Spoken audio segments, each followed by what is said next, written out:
You're listening to the Corbett Report.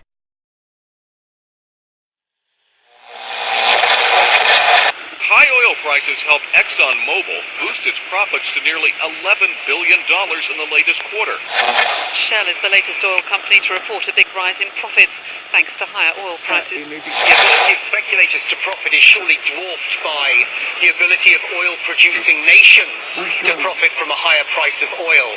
Maybe the easiest way for these guys to make the money, manipulate oil back above $50, even $60. Oil. From farm to pharmaceutical, diesel truck to dinner plate, pipeline to plastic product, it is impossible to think of an area of our modern-day lives that is not affected by the petrochemical industry. The story of oil is the story of the modern world. Parts of that story are well known. Rockefeller and Standard Oil, the internal combustion engine and the transformation of global transport, the House of Saud and the oil wars in the Middle East. Other parts are more obscure. The quest for oil in the outbreak of World War I, the petrochemical interests behind modern medicine, the big oil money behind the Green Revolution and the Gene Revolution. But that story, properly told, begins somewhere unexpected. Not in Pennsylvania with the first commercial drilling operation in the first oil boom, but in the rural backwoods of early 19th century New York State. And it doesn't start with crude oil or its derivatives, but a different product altogether. Snake oil. Dr. Bill Livingston, celebrated cancer specialist, was the very image of the traveling snake oil salesman. He was neither a doctor nor a cancer specialist. His real name was not even Livingston. More to the point, the rock oil tonic he pawned was a useless mixture of laxative and petroleum, and had no effect whatsoever on the cancer of the poor townsfolk he conned into buying it. He lived the life of a vagabond, always on the run from the last group of people he had fooled, engaged in ever more outrageous deceptions to make sure that the past wouldn't catch up with him. He abandoned his first wife and their 6 children to start a bigamous marriage in Canada at the same time as he fathered 2 more children by a 3rd woman. He adopted the name Livingston after he was indicted for raping a girl in Cayuga in 1849. When he wasn't running away from them or disappearing for years at a time, he would teach his children the tricks of his treacherous trade. He once bragged of his parenting technique. "I cheat my boys every chance I get. I want to make them sharp." A towering man of over 6 feet and with natural good looks that he used to his advantage, he went by Big Bill.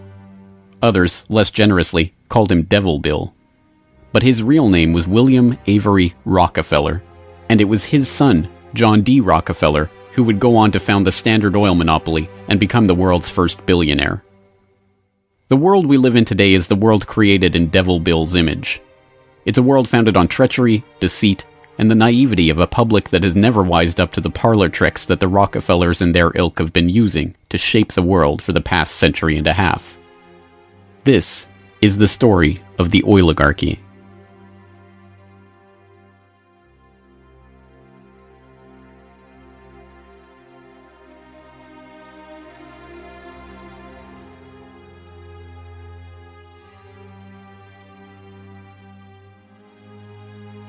Titusville, 1857. A most unlikely man alights from a railway car into the midst of this sleepy western Pennsylvania town on the shores of Oil Creek. Colonel Edwin Drake. He's from the Pennsylvania Rock Oil Company, and he's here on a mission to collect oil. Like Dr. Bill, Drake isn't really a colonel.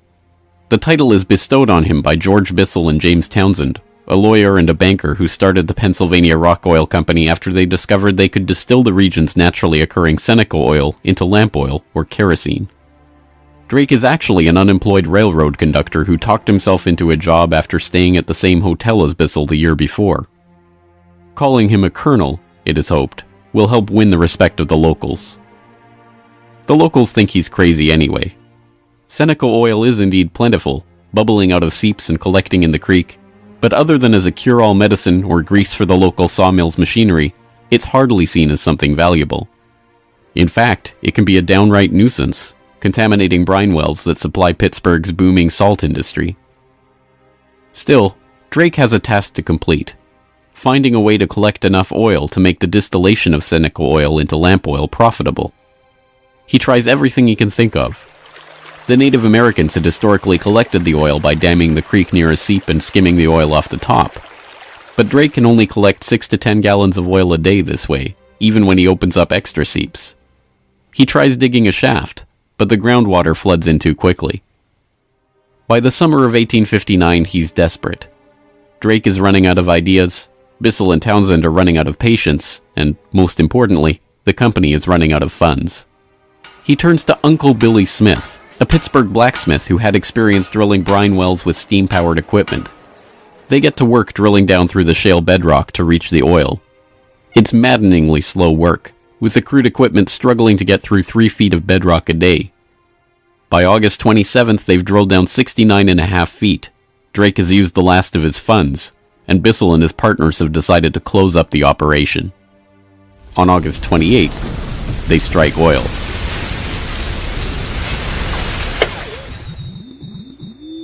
Then on Sunday, August 28, 1859, oil bubbled up the drive pipe. Uncle Billy and his son Sam bailed out several buckets of oil.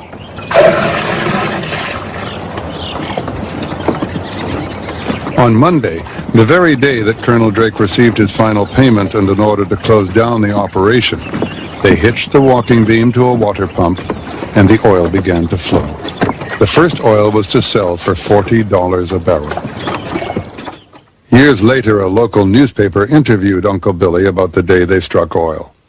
I commenced drilling, and at 4 o'clock I struck the oil. I says to Mr. Drake, "Look there, what do you think of this?" He looked down the pipe and said, "What's that?" I said, "That is your fortune."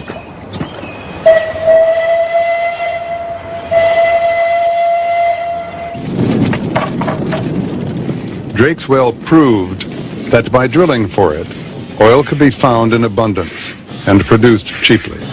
Overnight, a whole new industry was born.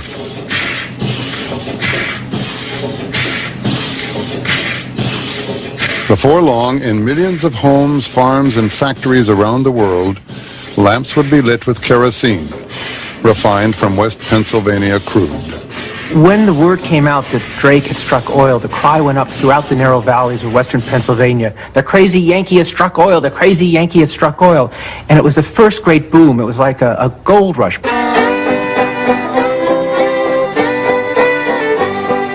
Down in Pennsylvania, there is plenty oil, they say. Petroleum, petroleum, we must all have some.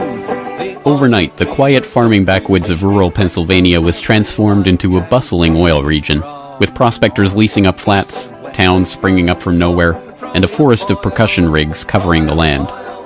The first oil boom had arrived. Already poised to make the most of this boom was a young up-and-coming bookkeeper in Cleveland with a head for numbers, John Davison Rockefeller.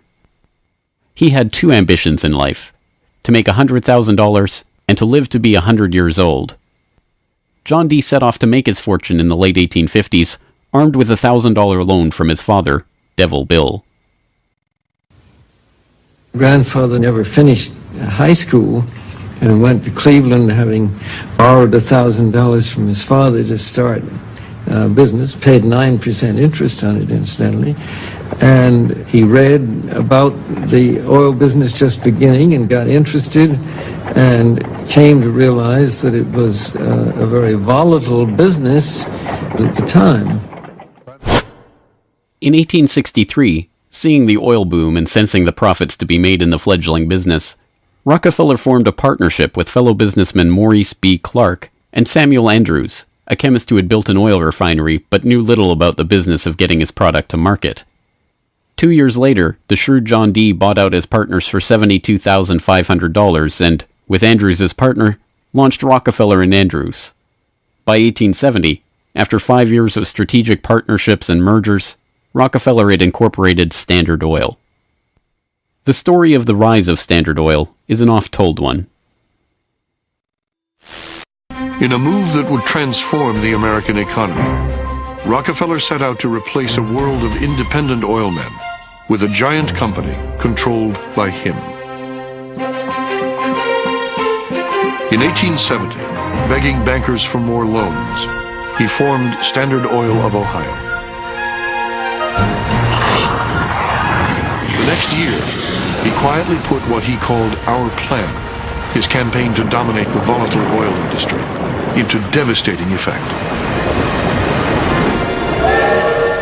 Rockefeller knew that the refiner with the lowest transportation cost could bring rivals to their knees. He entered into a secret alliance with the railroads called the South Improvement Company. In exchange for large, regular shipments, Rockefeller and his allies secured transport rates far lower than those of their bewildered competitors. By 1879, when Rockefeller is 40, he controls 90% of the oil refining in the world.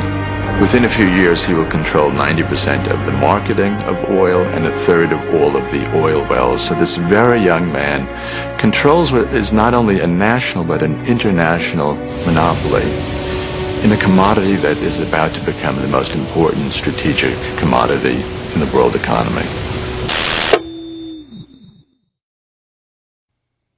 By the 1880s, the American oil industry was the Standard Oil Company, and Standard Oil was John D. Rockefeller. But it wasn't long until a handful of similarly ambitious and well-connected families began to emulate the Standard Oil success story in other parts of the globe. One such competitor emerged from the Caucasus in the 1870s, where Imperial Russia had opened up the vast Caspian Sea oil deposits to private development. Two families quickly combined forces to take advantage of the opportunity. The Nobels, led by Ludwig Nobel and including his dynamite-inventing, prize-creating brother Alfred, and the French branch of the infamous Rothschild banking dynasty, led by Alphonse Rothschild. In 1891, the Rothschilds contracted with M. Samuel & Co., a Far East shipping company headquartered in London and run by Marcus Samuel, to do what had never been done before: ship their Nobel-supplied Caspian oil through the Suez Canal to East Asian markets. The project was immense. It involved not only sophisticated engineering to construct the first oil tankers to be approved by the Suez Canal Company, but the strictest secrecy. If word of the endeavor was to get back to Rockefeller through his international intelligence network, it would risk bringing the wrath of Standard Oil, which could afford to cut rates and squeeze them out of the market. In the end, they succeeded, and the first bulk tanker, the Murex, sailed through the Suez Canal in 1892 en route to Thailand. In 1897, M. Samuel & Co. became the Shell Transport and Trading Company. Realizing that reliance on the Rothschild Nobel Caspian oil left the company vulnerable to supply shocks, Shell began to look to the Far East for other sources of oil. In Borneo, they ran up against Royal Dutch Petroleum, established in The Hague in 1890 with the support of King William III of the Netherlands, to develop oil deposits in the Dutch East Indies. The two companies, fearing competition from Standard Oil, merged in 1903 into the Asiatic Petroleum Company, jointly owned with the French Rothschilds, and in 1907 became Royal Dutch Shell. Another global competitor to the Standard Oil throne emerged in Iran at the turn of the 20th century. In 1901, millionaire socialite William Knox D'Arcy negotiated an incredible concession with the King of Persia: exclusive rights to prospect for oil throughout most of the country for 60 years. After 7 years of fruitless search, D'Arcy and his Glasgow-based partner, Burma Oil, were ready to abandon the country altogether. In early May of 1908, they sent a telegram to their geologist telling him to dismiss his staff, dismantle his equipment, and come back home. He defied the order, and weeks later, struck oil.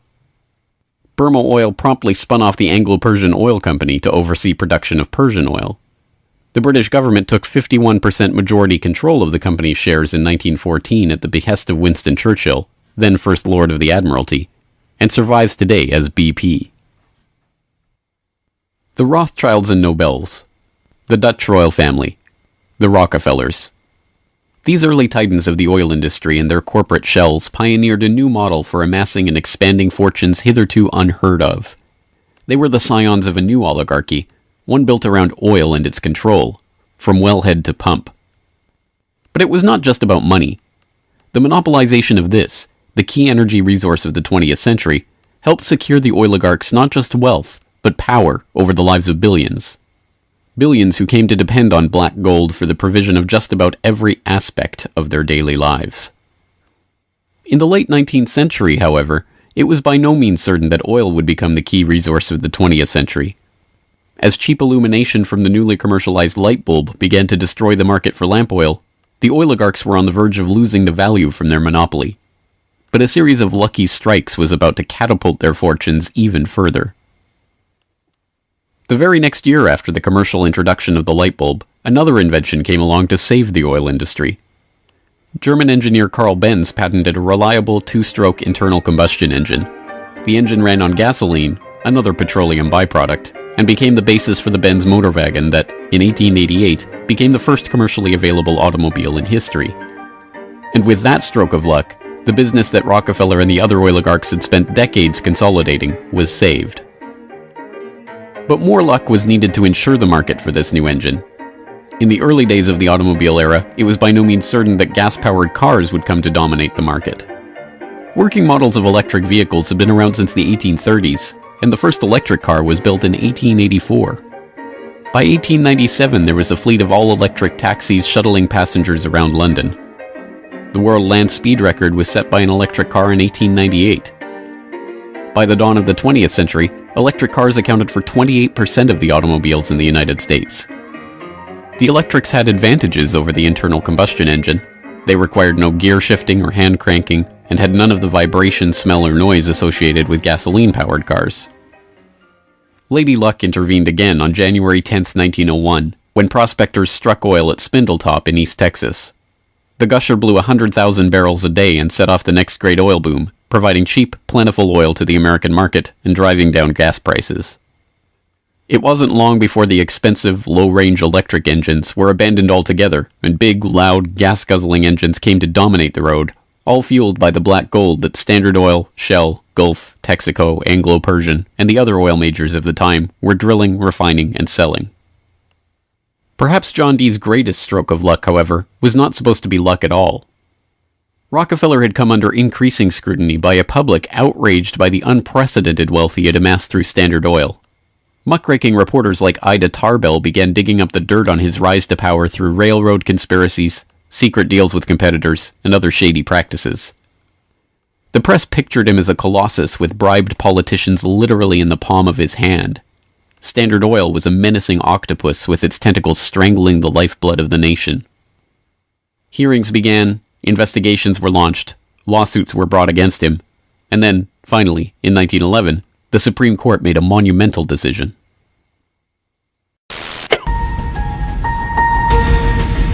On May 15, 1911, the Supreme Court of the United States declared that Standard Oil was a monopoly in restraint of trade and should be dissolved. Rockefeller heard of the decision while golfing at Kykuit with a priest from the local Catholic Church, Father J.P. Lennon. And Rockefeller reacted with amazing aplomb. He turned to the Catholic priest and said, "Father Lennon, have you some money?" And the priest was very startled by the question and said, "No." And then he said, "Why?" And Rockefeller replied, "Buy Standard Oil." As Rockefeller foresaw, the individual Standard Oil companies were worth more than the single corporation. In the next few years, their shares doubled and tripled in value. By the time the reign of cash was over, Rockefeller had the greatest personal fortune in history, nearly 2% of the American economy. And it was really losing the antitrust case that converted John D. Rockefeller into history's first billionaire. So that Standard Oil was punished in the federal antitrust case, but John D. Rockefeller Sr. most assuredly was not. To the amazement of the world, Rockefeller's punishment had in fact been his reward. Rather than being taken down a peg, the splitting up of the Standard Oil monopoly had launched him as the world's only acknowledged billionaire at a time when the average annual income in America was $520. Rockefeller's story was perfectly mirrored by the story of Colonel Edwin Drake. Having struck oil in Titusville and given rise to a billion-dollar global industry, Drake had not had the foresight to patent his drilling technique or even to buy up the land around his own well. He ended up in poverty, relying on an annuity from the state of Pennsylvania to scrape together a living, and dying in 1880. For the oligarchy, the lesson of the rise and rise of Rockefeller was obvious. The more ruthlessly that monopoly was pursued, the tighter that control was grasped, The greater the lust for power and money, the greater the reward would be in the end. From now on, no invention would derail the oil majors from their quest for total control. No competition would be tolerated. No threat to the oligarchs would be allowed to rise.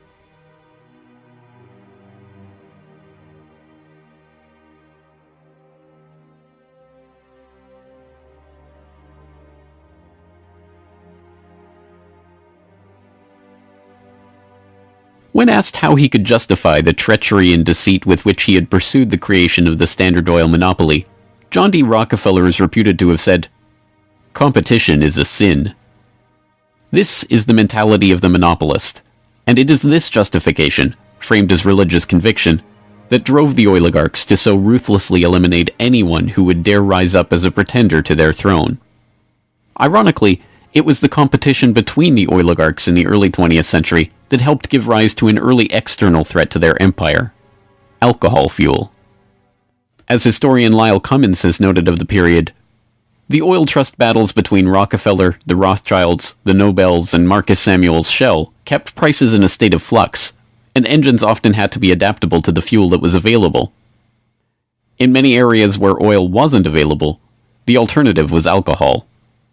Ethyl alcohol had been used as fuel for lamps and engines since the early 19th century. Although it was generally more expensive, alcohol fuel offered a stability of supply that was alluring, especially in areas like London or Paris that did not have predictable access to oil supplies. Alcohol has a lower heat value, or BTU, than gasoline, but a series of tests by the U.S. Geological Survey and the U.S. Navy in 1907 and 1908 proved that the higher compression ratio of alcohol engines could perfectly offset the lower heat value, thus making alcohol and gasoline engines fuel economy equivalent. One early supporter of alcohol fuel was Henry Ford, who designed his Model T to run on either alcohol or gasoline. Sensing an opportunity for new markets to boost the independent American farms that he felt were vital to the nation, Henry Ford told the New York Times, "The fuel of the future is going to come from fruit like that sumac out by the road, or from apples, weeds, sawdust, almost anything.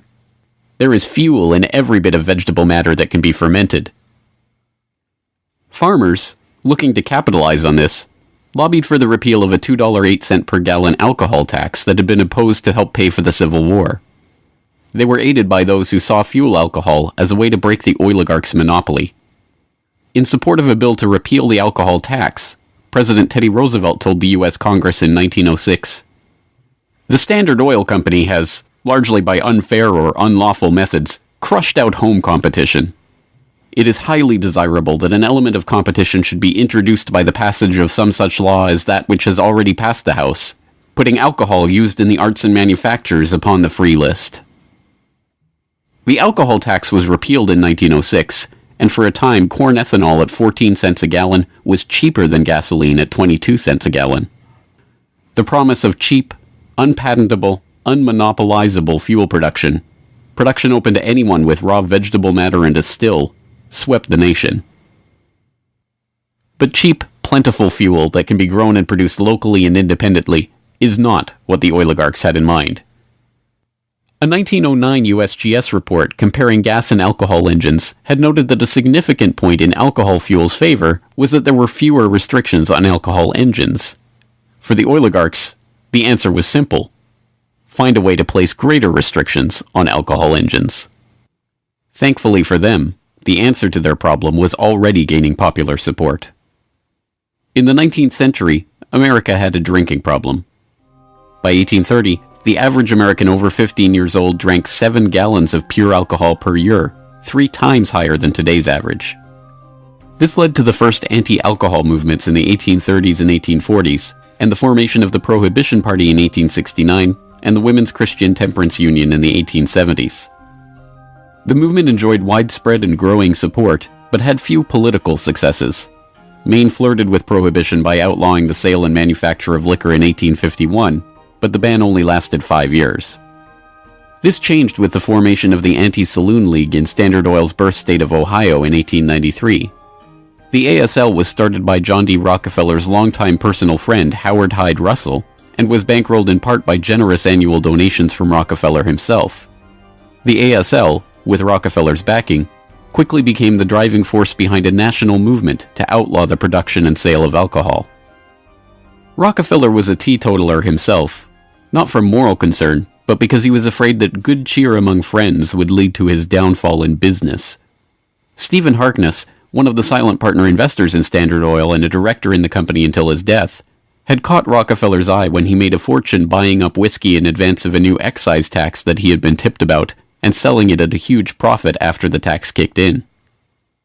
No, Rockefeller and Standard Oil were not concerned about the moral state of the nation, except as far as it impacted their bottom line. But when Prohibition did come in 1920, it had an interesting side effect.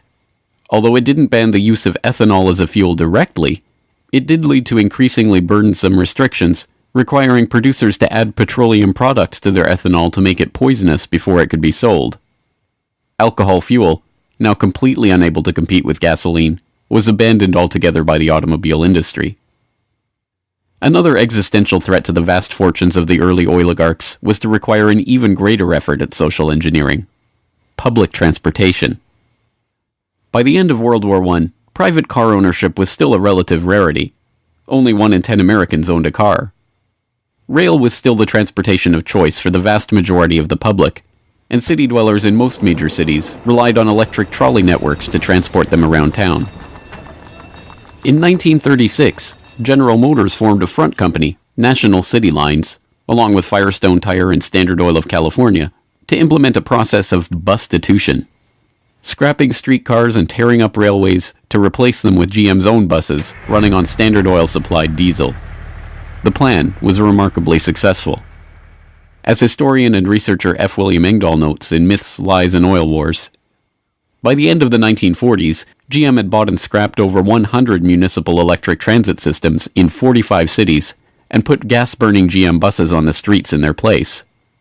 By 1955, almost 90% of the electric streetcar lines in the United States had been ripped out or otherwise eliminated. The cartel had been careful to hide their involvement in National City Lines, but it was revealed to the public in 1946 by an enterprising retired naval lieutenant commander, Edwin J. Quimby.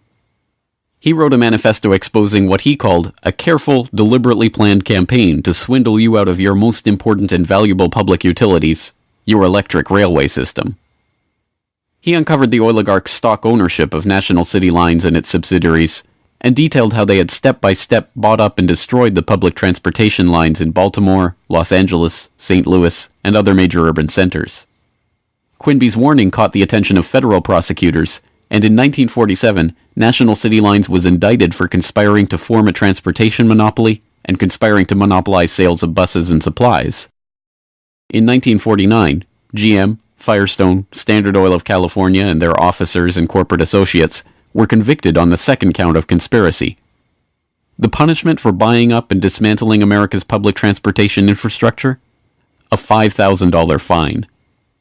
H.C. Grossman, who had been the director of Pacific City Lines when it oversaw the scrapping of Los Angeles' $100 million Pacific Electric system, was fined exactly $1. Unsurprisingly, GM and its associates did not remain in the doghouse for long. In 1953, President Eisenhower appointed Charles Wilson, then the president of General Motors, as Secretary of Defense. Wilson, with Francis DuPont of the Rockefeller-connected DuPont family as chief administrator of federal highways, oversaw one of the largest public works projects in American history, the creation of the interstate highway system. With a war-era excise tax on train tickets still in place, and federally funded highways and airports providing cheaper alternatives, rail travel declined a startling 84% between 1945 and 1964. This social engineering paid off well for Standard Oil and its growing list of petrochemical associates. In the 2.5 decades after the outbreak of World War II, vehicle production in Detroit almost tripled, from 4.5 million cars a year in 1940 to over 11 million in 1965. As a result, sales of refined gasoline over the same period rose 300%. But Rockefeller was not the only oligarch working to crush all opposition to his monopoly. Across the pond, the European oligarchs were working to protect their own oil investments from upstart competitors. In 1889, a consortium of German investors led by Siemens Deutsche Bank obtained a concession from the Turkish government for extension of a railway line connecting Berlin to Basra on the Persian Gulf via Baghdad in what was then part of the Ottoman Empire.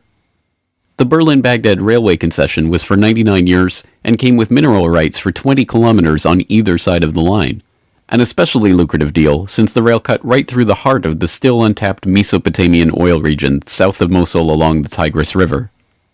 For the powers behind the British Empire, concerned with the military rise of Germany, this deal was unacceptable. Well, Germany, in the end of the 19th century, was looking for outlets for its exports, its industrial exports, as the German economy was growing like China is growing in the last 30 years. And they decided that Turkey would be an ideal strategic trade partner for Germany. And Georg von Siemens, one of the directors of Deutsche Bank, came up with a strategy to extend a railway from Berlin all the way down to Baghdad, which was then part of the Ottoman Empire, Baghdad in Iraq today, near the Persian Gulf. And German military began training the Turkish military. The German industry began investing in Turkey. They saw a huge potential market to begin bringing Turkey into the 20th century economically. Well, Deutsche Bank also negotiated mineral rights. I think it was 20 kilometers on either side of the railway. And it was already known in 1914 that Mosul and these other areas contained huge petroleum deposits. Well, why is that significant? At the end of the century, 19th century, Jack Fisher, the Lord of the Admiralty and the head of the Royal Navy, advocated the conversion of the British Navy from coal-fired to oil-fired, that it would have a qualitative strategic improvement in their every aspect of warship design. And since Britain didn't know that they had any oil back then, they went to Persia and swindled the Shah at that time out of oil rights in Persia. They went to Kuwait and backed a coup d'etat of the Al-Sabah family to be a British pawn, and they literally wrote a contract with him that nothing that Kuwait does with the outside world will be done without approval of the British governor. And Kuwait was known to have oil and lying right on the Persian Gulf. Well, the British looked at this railway plan of the Germans going right down to Baghdad and said, my God, you can put soldiers on rail cars and bring them down and threaten the oil lifeline of the British Navy. This is a strategic move by the Germans. It also would make Germany independent of the British control of the seas. The British oligarchs, including the British Crown with its hidden controlling stake in Anglo-Persian oil and the Rothschilds merchant Marcus Samuel at Royal Dutch Shell, sought to counter this German threat to their commercial and strategic interests. They used Armenian-born, naturalized British citizen Calouste Gulbenkian, the architect of the Royal Dutch Shell merger, in order, as he later recalled, to see British influence get the upper hand in Turkey against the Germans. If that was his task, it was a remarkable success. In 1909, the British set up the Turkish National Bank, which was Turkish in name only. Founded by London banker Sir Edward Castle and with directors like Hugo Baring of the Barings banking family, Castle himself, and Gulbenkian, the bank set up the Turkish Petroleum Company in 1912. Formed explicitly to exploit the petroleum-rich oil fields of Iraq, then part of the Ottoman Empire, Gulbenkian brokered a deal that forced Deutsche Bank, with its 40-kilometer concessions along the oil-rich Baghdad railway line, into a junior partnership in the company. The stock was split so the British government's Anglo-Persian Oil Company owned half the shares, with Royal Dutch Shell and Deutsche Bank splitting the other half. Their plan to take over Germany's Turkish oil interests had been successful, but in an amazing irony, it didn't even matter. Gulbenkian finished negotiations for the Iraqi oil concession on June 28, 1914, the same day Archduke Ferdinand was shot in Sarajevo. an alliance the British had been brokering for years to constrain the rising German threat, an alliance involving France and Russia, kicked into motion, and the world was engulfed in war. By the end of World War I, the British and their allies had taken over Iraq and its oil deposits anyway. Germany had been completely cut out, and Gulbenkian, their scheming servant, received 5% of all oil field proceeds in the newly minted country. As the century wore on, the oil industry grew beyond the control of the handful of families that had dominated it since its inception. Oil deposits were located around the globe, and the resources of entire nation-states were marshaled to control them. Now, threats to the oligarchs and their interests required multilateral, multinational responses, and the consequences of those deals were felt worldwide. The story of the oil shock of 1973, as it has been delivered to us by the history books, is well known. By the late 1960s, the nation relied on imported oil to keep the economy strong. Then, in the early 1970s, oil-dependent America's nightmares came true. 13 oil-producing countries in the Middle East and South America formed OPEC, the Organization of Petroleum Exporting Countries. In 1973, OPEC placed an oil embargo on the U.S. and other nations that had supported Israel against the Arab states in the Yom Kippur War. The American economy went into a tailspin as gas shortages gripped the nation.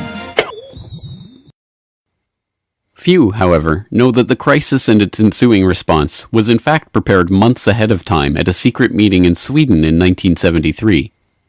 The meeting was the annual gathering of the Bilderberg Group, a secretive cabal formed by Prince Bernhard of the Netherlands in 1954. The Dutch royal family not only gave its royal imprint to Royal Dutch Petroleum, they are still rumored to be, along with the Rothschilds, one of the largest shareholders in Royal Dutch Shell, from the days when Queen Wilhelmina's Anglo-Dutch petroleum holdings and other investments made her the world's first female billionaire, right through to today. Bernhard's guest list at the Bilderberg Group reflected his position in the oligarchy.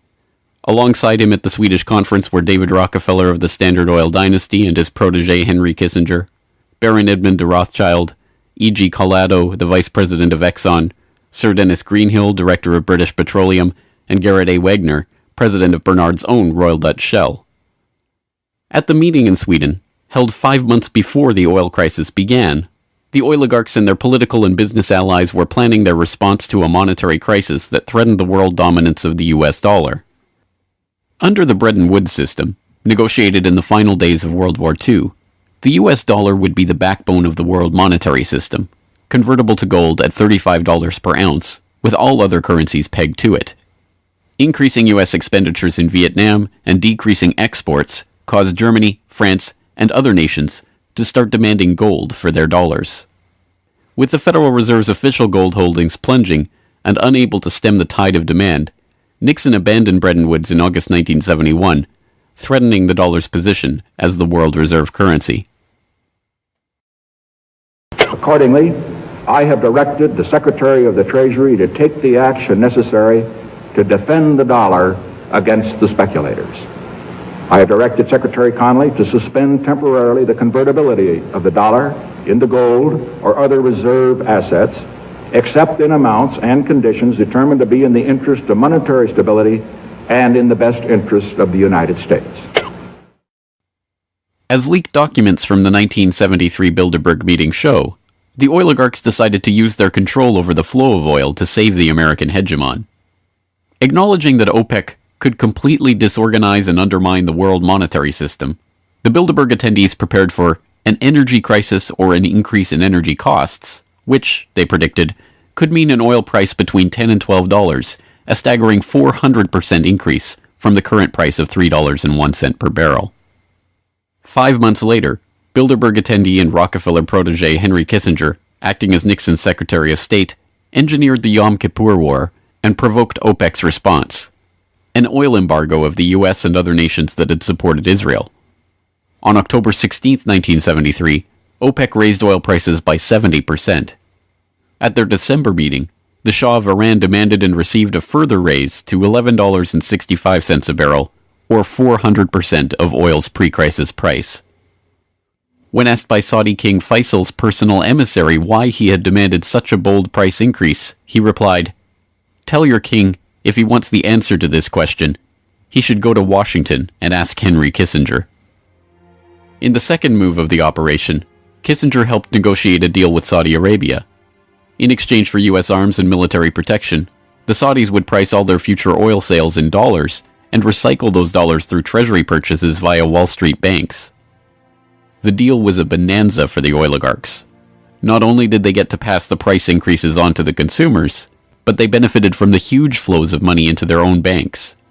The Shah of Iran parked the National Iranian Oil Company's revenues in Rockefeller's own Chase Bank, revenues that reached $14 billion per year in the wake of the oil crisis.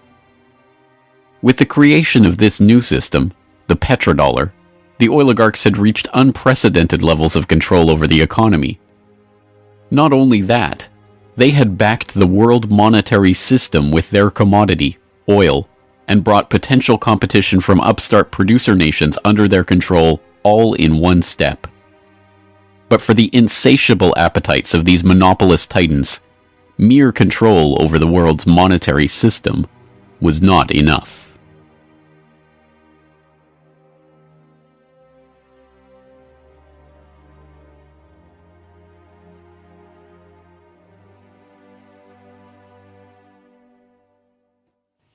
In the 19th century, railroad conspiracies and predatory pricing had been enough to assure the oligarchs' monopoly.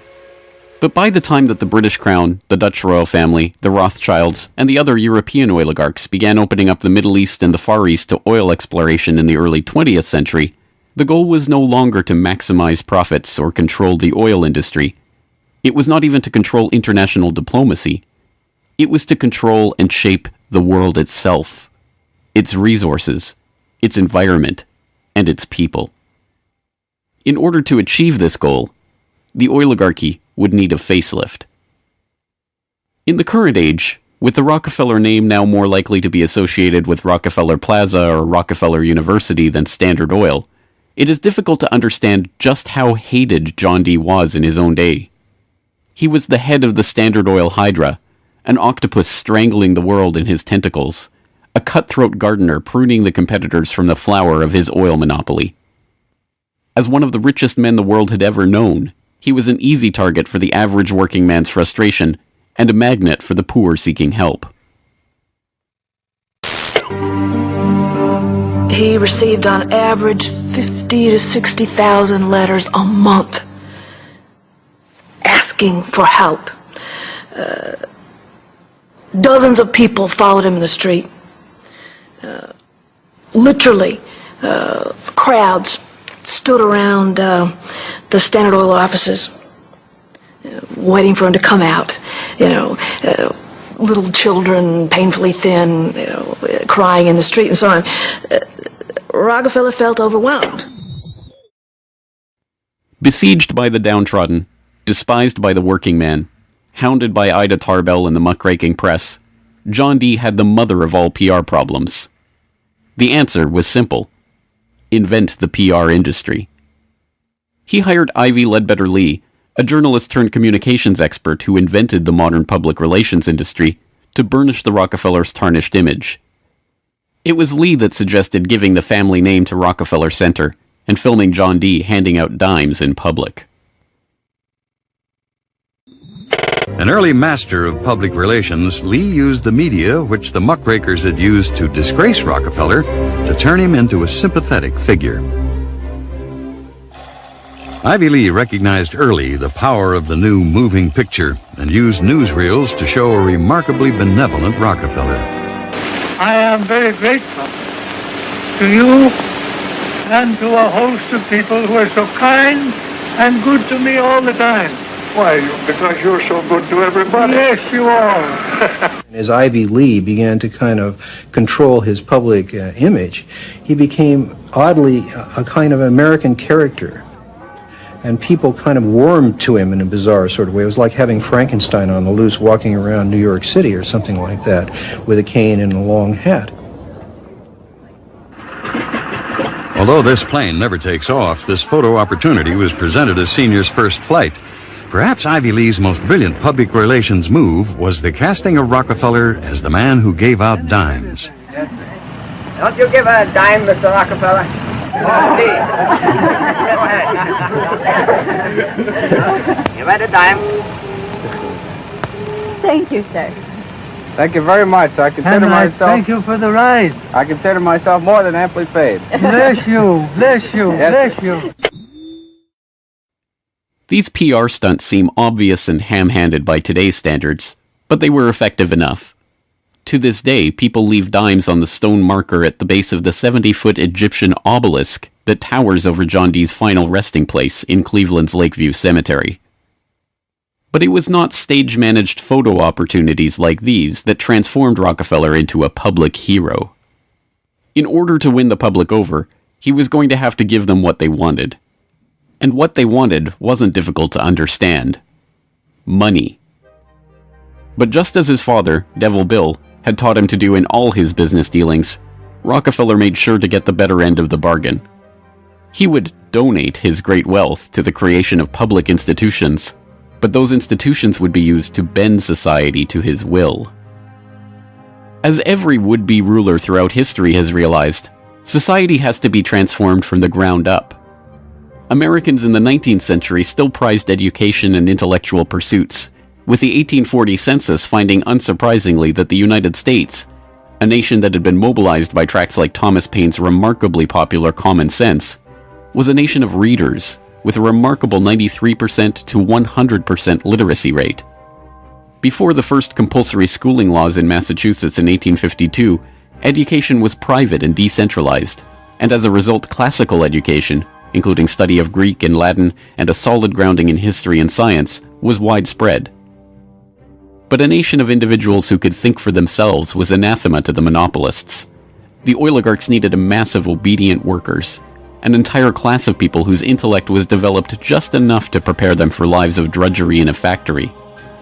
Into the midst stepped John D. Rockefeller with his first great act of public charity, the establishment of the University of Chicago. He was aided in this task by Frederick Taylor Gates, a Baptist minister that Rockefeller befriended in 1889 and who would go on to be John Dee's most trusted philanthropic advisor. Gates would go on to write a short tract, The Country School of Tomorrow, that laid out the Rockefeller plan for education. In our dream, we have limitless resources, and the people yield themselves with perfect docility to our molding hand. The present educational conventions fade from our minds, and, unhampered by tradition, we work our own goodwill upon a grateful and responsive folk. We shall not try to make these people or any of their children into philosophers, or men of learning or science. We are not to raise up from among them authors, orators, poets, or men of letters. We shall not search for embryo great artists, painters, musicians, nor will we cherish even the humbler ambition to raise up from among them lawyers, doctors, preachers, politicians, statesmen, of whom we now have ample supply. Although Rockefeller's resources weren't exactly limitless, they might as well have been.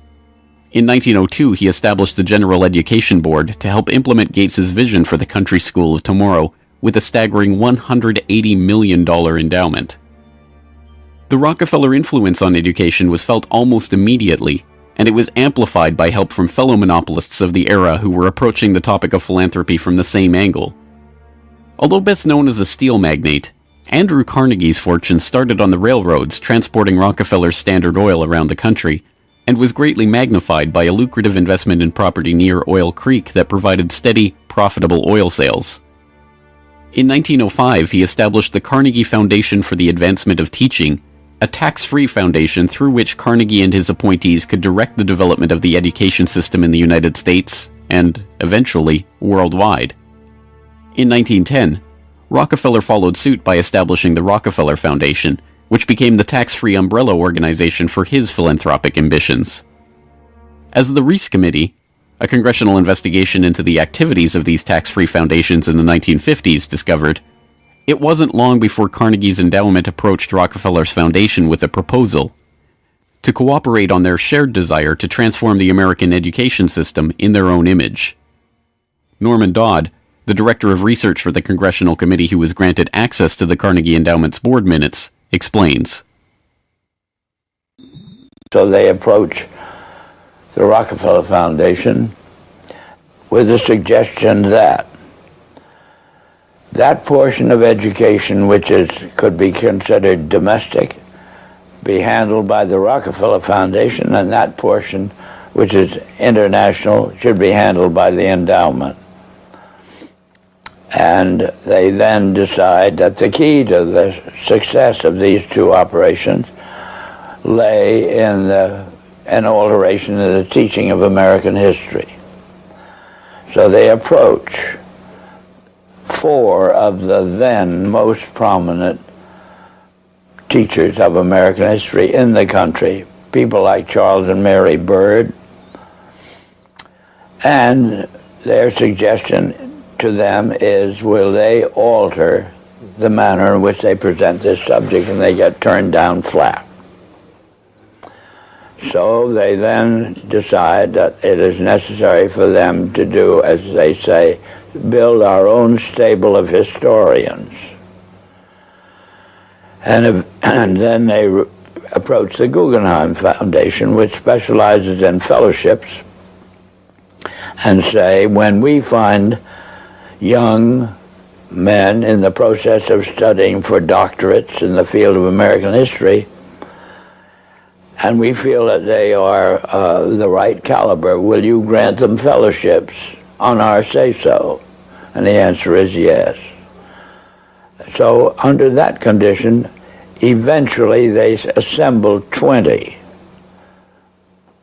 And they take this 20 potential teachers of American history to London, and there they're briefed into what is expected of them when, as and if they secure appointments in keeping with the doctorates they will have earned.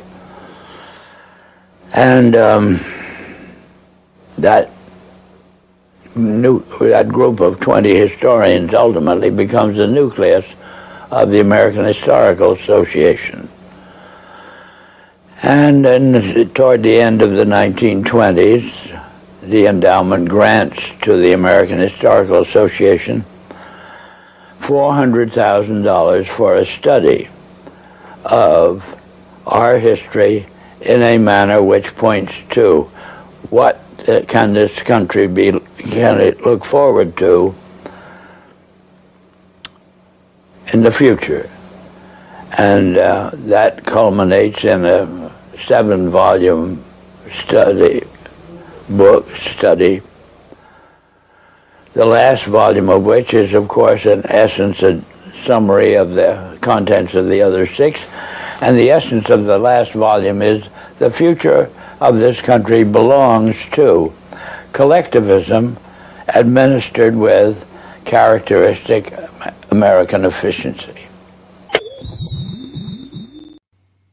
With this base for transformation firmly established, the Rockefeller Foundation and like-minded organizations embarked on a program so ambitious that it almost defies comprehension. They transformed the practice of medicine. As usual, the oligarchs that funded this change were also there to profit from it, and once again, John D. took his cue from Devil Bill's example.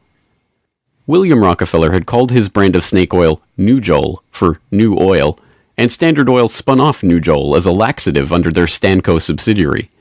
Manufactured on the same premises as Flit, an insecticide also derived from Standard Oil's byproducts, Nujol sold at the druggist for 28 cents per 6-ounce bottle. It cost Standard Oil less than 1/5 of a cent to manufacture. Pharmaceuticals provided a lucrative new opportunity for the oligarchs, but in a turn-of-the-century America that was still largely based on naturopathic, herbal remedies, it was a tough sell. The oligarchy went to work changing that. In 1901, John D. established the Rockefeller Institute for Medical Research. The institute recruited Simon Flexner, a pathology professor at the University of Pennsylvania, to serve as its director.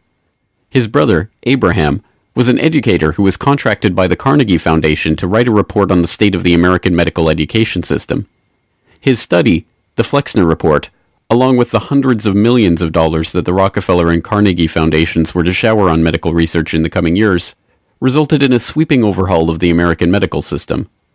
Naturopathic and homeopathic medicine, medical care focused on unpatentable, unmarketable natural remedies and cures, was now dismissed as quackery. Only drug-based allopathic medicine requiring expensive medical procedures and lengthy hospital stays was to be taken seriously. The fortunes of Carnegie, Morgan, and Rockefeller financed surgery, radiation, and synthetic drugs. They were to become the economic foundations of the new medical economy. The takeover of the medical industry was accomplished by the takeover of the medical schools. Well, the people that we're talking about, Rockefeller and Carnegie in particular, came to the picture and said, we will put up money. They offered tremendous amounts of money to the schools that would agree to cooperate with them. The donors said to the schools, we're giving you all this money. Now, would it be too much to ask if we could put some of our people on your board of directors to see that our money is being spent wisely? Almost overnight, all of the major universities received large grants from these sources and also accepted 1, 2, or 3 of these people that I mentioned on their board of directors, and the schools literally were taken over by the financial interests that put up the money. Now, what happened as a result of that is that the schools did receive an infusion of money. They were able to build new buildings. They were able to add expensive equipment to their laboratories. They were able to hire top-notch teachers. But at the same time as doing that, they skewed the whole thing in the direction of pharmaceutical drugs. That was the efficiency in philanthropy. The doctors from that point forward in history would be taught pharmaceutical drugs. All of the great teaching institutions in America were captured by the pharmaceutical interests in this fashion. And it's amazing how little money it really took to do it. The oligarchy birthed entire medical industries from their own research centers and then sold their own products from their own petrochemical companies as the cure. It was Frank Howard, a Standard Oil of New Jersey executive, who would go on to persuade Alfred Sloan and Charles Kettering to donate their fortunes to the cancer center that would then bear their name. As director of research at Sloan Kettering, Howard appointed Cornelius Rhodes, a Rockefeller Institute pathologist, to develop his wartime research on mustard gas for the U.S. Army into a new cancer therapy. Under Rhodes's leadership, nearly the entire program and staff of the Chemical War Service was reformed into the Sloan Kettering Drug Development Program, where they worked on converting mustard gas into chemotherapy. And once again, the Rockefellers' own snake oil was being sold as a cancer cure-all. The oligarchs' interest in the burgeoning pharmaceutical industry converged in companies like IG Farben, a drug and chemical cartel formed in Germany in the early 20th century. Royal Dutch's own Prince Bernhard served on an IG Farben subsidiary's board in the 1930s, and the cartel's American operation, set up in cooperation with Standard Oil, included on its board Standard Oil president Walter Teagle, as well as Paul Warburg of Kuhn-Loeb and Company, itself headed by Jacob Schiff of the Rothschild broker family. At its height, IG Farben was the largest chemical company in the world, and the 4th largest industrial concern in the world, right behind Standard Oil of New Jersey. The company was broken up after World War II, but like Standard Oil, its various pieces remained intact, and today BASF, one of its chemical offshoots, remains the largest chemical company in the world, while Bayer and Sanofi, 2 of its pharmaceutical offshoots, are among the largest pharmaceutical companies in the world. Not content merely to monopolize the fields of education and medicine, the same oligarchical interests banded together to take control of America's finances. In 1910, John D. Rockefeller Jr.'s own father-in-law, Senator Nelson Aldrich, Frank Vanderlip of the National City Bank, and Paul Warburg, as well as various agents of J.P. Morgan, met in complete secrecy on Jekyll Island to hammer out the details of what would go on to become the Federal Reserve, America's central bank. The Fed, established in 1913, would be run by hand-picked appointees of the oligarchy and their banking associates, including, perhaps inevitably, Standard Oil president and American IG director Walter Teagle. The Rockefeller family would go on to formally enter the banking field in the 1950s when James Stillman Rockefeller, the grandson of John D.'s brother, was appointed director of National City Bank. Meanwhile, John D.'s own grandson, David Rockefeller, would go on to take over Chase Manhattan Bank, the longtime banking partner of the Standard Oil empire. In this move, the Rockefeller story perfectly mirrored that of their fellow oligarchs, the Rothschilds. Whereas the Rothschilds had supplemented their banking fortune with their oil interests, the Rockefellers supplemented their oil fortune with banking interests. Springboarding from success to success as they consolidated monopolies across every field of human activity, the oligarchs' ambitions became even larger. This time, their goal was to consolidate control over the very food supply of the world itself. And once again, they would use philanthropy as the cover for their business takeover. The Green Revolution began in 1943 when plant geneticist Norman Borlaug and a team of researchers arrived on Mexican soil. His goal was to improve agricultural techniques and biotechnological methodologies, which in turn would help alleviate starvation and improve the living quality of developing nations. Creating new genetically modified strains of wheat, rice, maize, and other crops, Borlaug planned to win the battle against world hunger. The hope was that these new crops and farming techniques would rescue third world countries from the brink of starvation. That's exactly what happened. The agricultural innovations brought to the poverty-stricken countries gave the farmers the skills and resources necessary to sustain themselves. This triggered a chain of events that would allow these once struggling nations to survive. Agricultural exports soared in quantity and diversity and allowed the countries to become self-sufficient. As the genetically modified crops thrived, farmers were able to use their increased income to purchase newer and superior farming machinery.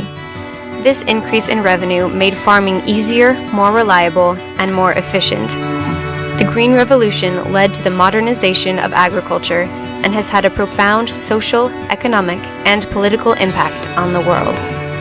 The Mexican government turned to the Rockefeller Foundation in their endeavor to nourish Mexico through agriculture.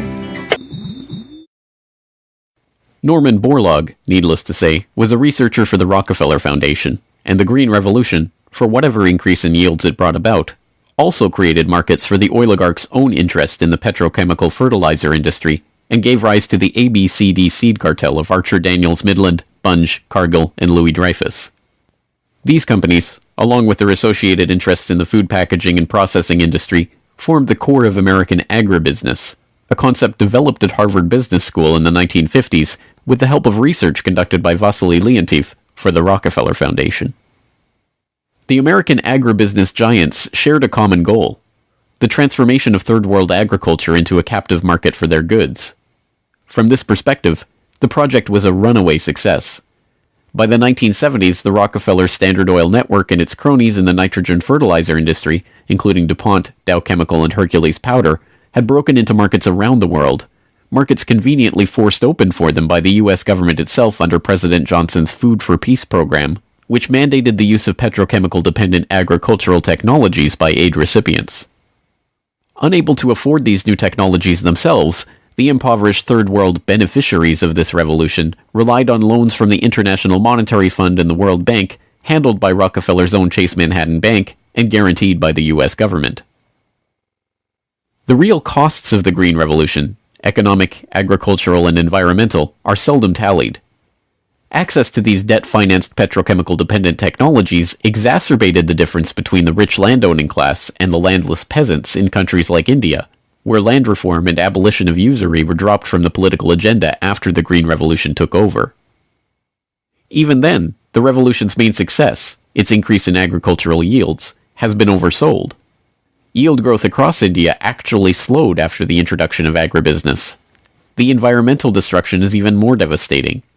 An overview in the December 2000 edition of Current Science notes, the Green Revolution has not only increased productivity, but it has also produced several negative ecological consequences, such as depletion of lands, decline in soil fertility, soil salinization, soil erosion, deterioration of environment, health hazards, poor sustainability of agricultural lands, and degradation of biodiversity. Indiscriminate use of pesticides, irrigation, and imbalanced fertilization has threatened sustainability. The Rockefeller Foundation even acknowledges the critiques of the Green Revolution it funded into existence, insisting that current initiatives take into account lessons learned.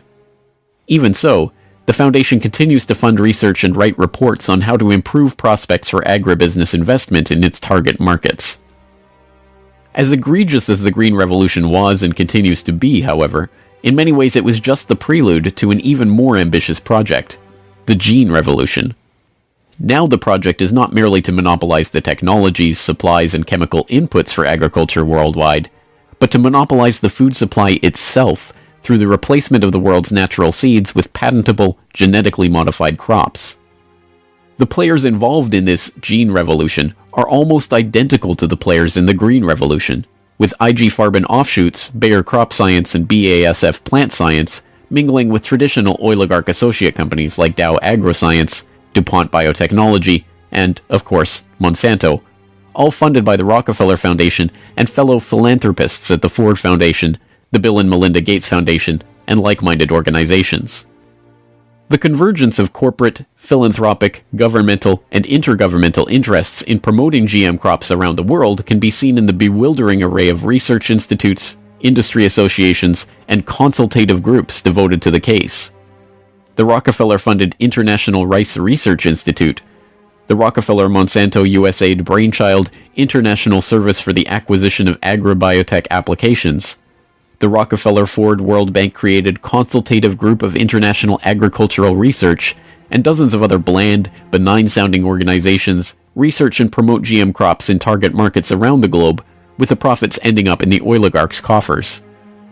A representative example of this story is the agribusiness neocolonization of Argentina, where Monsanto ran an elaborate bait-and-switch to get the country hooked on its genetically modified Roundup-ready soybeans before demanding royalties on the crops that were by then already growing. DuPont then took over, magnanimously beginning a Protein for Life program to foist their own GM soybeans on the country's poor. The same scene has played itself out in country after country, where cartel-developed GM crops are foisted on emerging economies through food aid, usually during times of famine when those countries are especially vulnerable. Only a handful of countries like Zambia or Angola have outright rejected this GMO takeover of their food supply, generously subsidized by the US government to the benefit of the agribusiness cartel.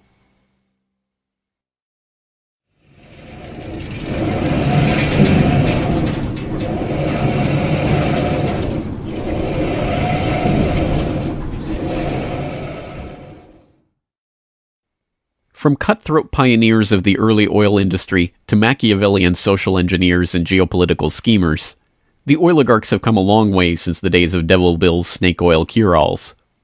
But his use of every form of deception and trickery to swindle the public informed how John D. and the rest of the oligarchs built up their business interests. As the 20th century drew to a close, it was obvious that for the powerful cartel that built the oil industry, the Rockefellers, the Rothschilds, the British and Dutch royal families, it was no longer about oil, if it ever really was. The takeover of education, of medicine, of the monetary system, of the food supply itself, showed that the aim was much greater than a mere oil monopoly. It was the quest to monopolize all aspects of life, to erect the perfect system of control over every aspect of society, every sector from which any threat of competition to their power could emerge. They had been remarkably, almost unbelievably successful. From oil well to gas pump, farm to fork, hospital to pharmaceutical, drill rig to dollar bill, there was almost no aspect of society that was not under their control. But the oligarchs are not done yet. Their next project, launched in the late 20th century, is almost too ambitious to be comprehended. It is not about oil. It is not about money. It is about the monopolization of life itself. They have spent decades preparing the path for this takeover and marshaled their mind-boggling resources in service of the task. And the vast majority of the world's population, still playing the shell game that the oligarchs perfected and abandoned long ago, are about to fall right into their hands, yet again. Ladies and gentlemen, the battle against climate change is surely the most defining and pivotal challenge of our times. Even in a world full of daunting perils and crises, it is hard to imagine anything that poses a greater challenge and opportunity for humanity. The negative impact of population growth on all of our planetary ecosystems is becoming appallingly evident. The science is unequivocally true, and that there is a price to carbon in their future. What do you see as the biggest challenges in conservation? The growing human population. Because if where we are, there's nothing else. We have to start spending money, fast on the solutions that we have in hand to try and help these countries which are already seeing the effects of climate change today and seeing the effects of our consumption, basically. David Rothschild, thank you so much for joining us here on Bloomberg. Down in Pennsylvania, there is plenty oil, they say. Petroleum, petroleum, we must all have some.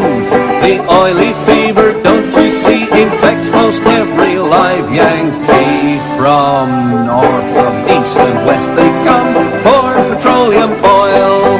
Oil, oil, oil, oh petroleum. Oil, oil, oil, petroleum.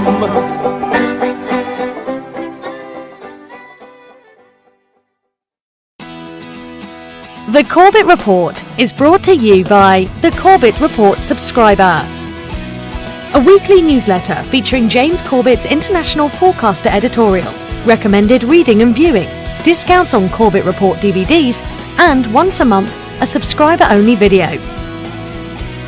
Sign up today to start receiving your copy at corbettreport.com/support.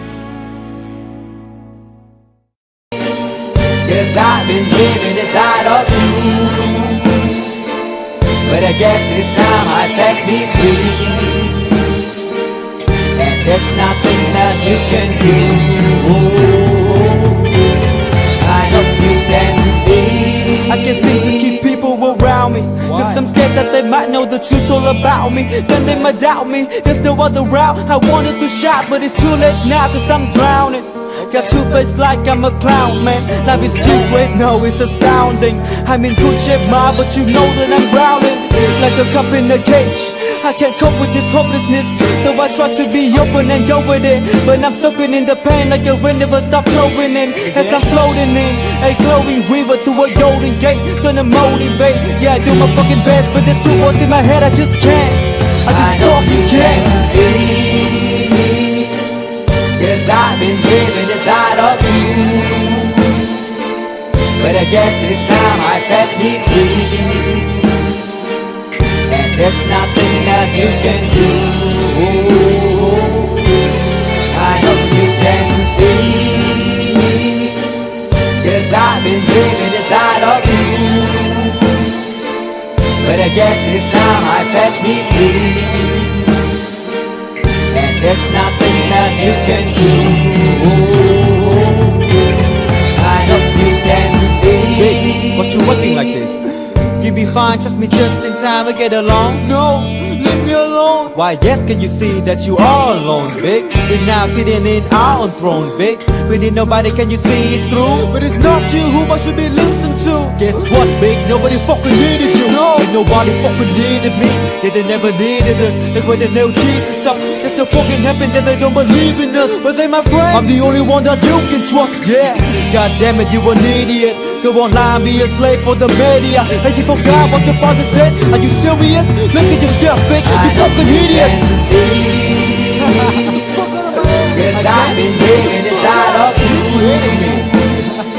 but I guess this time I set me free. Oh, I love this. I love there's nothing that you can do. Funny guy is always I see. I know you can see. Can you see me? There's no one else. Yes, I've been living inside of you. You have to accept it. But I guess this time I set me free. And there's nothing that you can do. I know you can see me.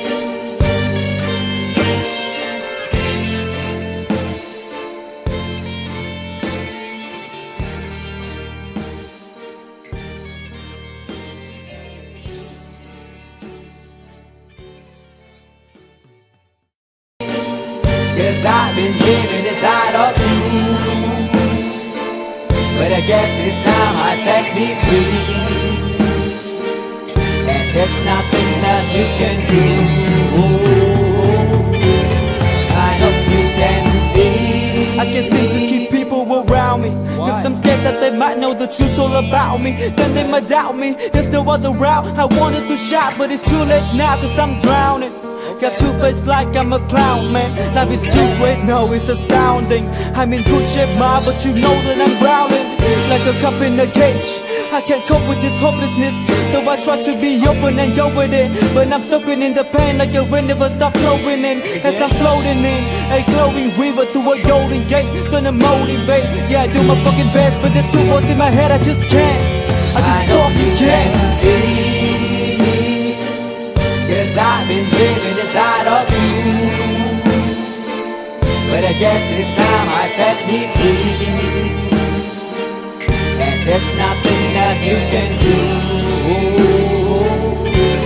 I know you can see me. Cause I've been living inside of you. But I guess it's time I set me free.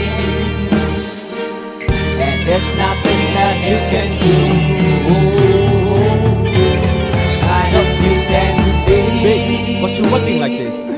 You be fine, trust me, just in time to get along. No, leave me alone. Why, yes, can you see that you are alone, big? We're now sitting in our own throne, big. We need nobody, can you see it through? But it's not you who I should be listening to. Guess what, big? Nobody fucking needed you. No, and nobody fucking needed me.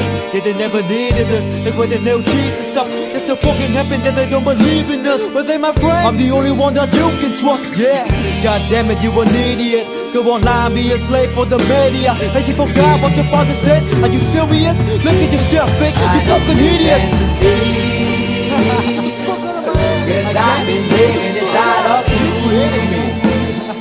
But I guess this time I set me free. Oh, I love this. I love this. There's nothing that you can do. Funny guy is always I see. I know you can see. Can you see it, baby? There's no one else. Cause I've been living inside of you. You have to accept it. But I guess this time I set me free.